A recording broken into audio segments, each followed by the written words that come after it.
The boiling pot syndrome.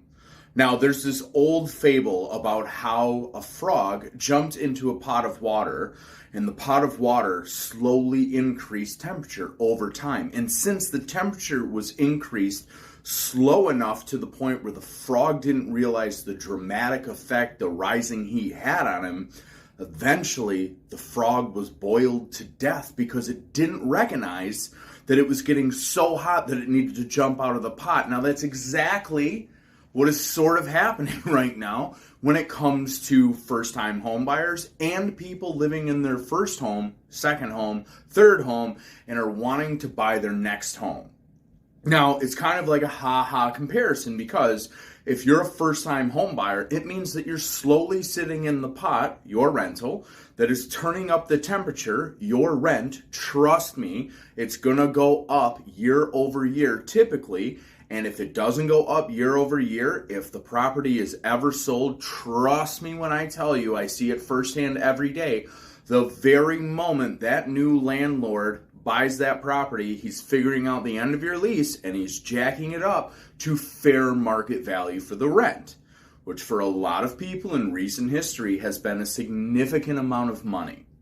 Now, if you're a second, third, fourth time home buyer, the pot is a little different. The raising temperature of the pot is your current home no longer fitting your needs.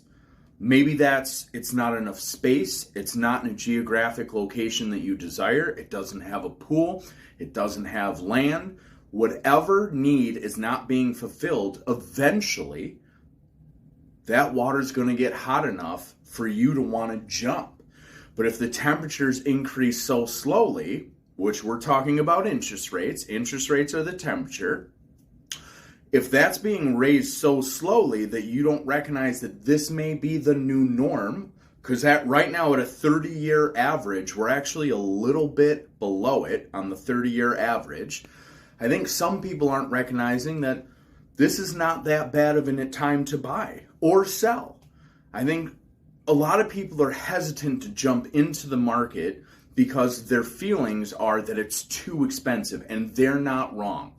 The cost of goods and services have dramatically risen in the past 10, 15 years. So they're not wrong. However, we're talking about the new norm. Is 7%, 8%, 9% the new norm? Are we going to go back down to 6%? Now that is important to talk about because it actually has an inverse relationship with home prices.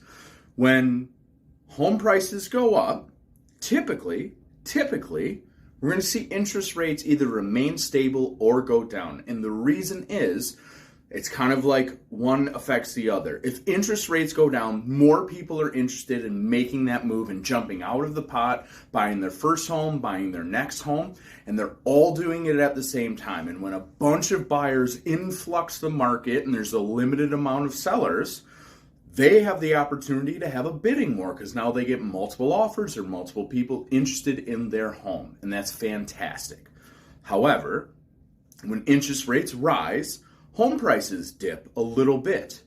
Historically they do. There is an inverse relationship. Now, home prices over the historic timeline are climbing on a 10-year span, year over year, very, very, very calmly, except for the past 2 to 3 years have been pretty crazy.